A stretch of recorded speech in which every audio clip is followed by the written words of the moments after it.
Most Americans don't know that only 3% of colonists fought the British for independence, but that small force would go on to change history. Welcome to Day 1 of exploring America's 123 wars. Today, the Revolutionary War.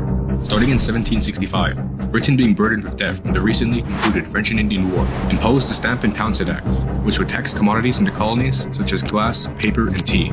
Colonists, outraged at being taxed without representation, resisted through boycotts and the formation of groups like the Sons of Liberty. In 1773, the British passed the Tea Act, forcing colonists to buy tea only from the British East India Company.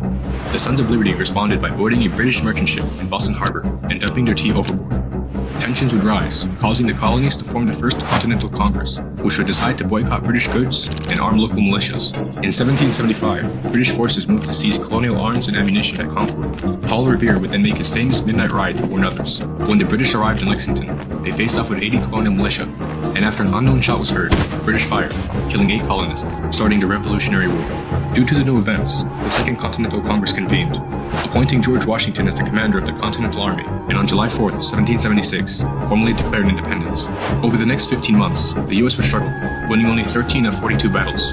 However, the tide would turn at the Battle of Saratoga, where an American victory convinced France to join the war on the American side. A year later, the Spanish would also enter the war against the British.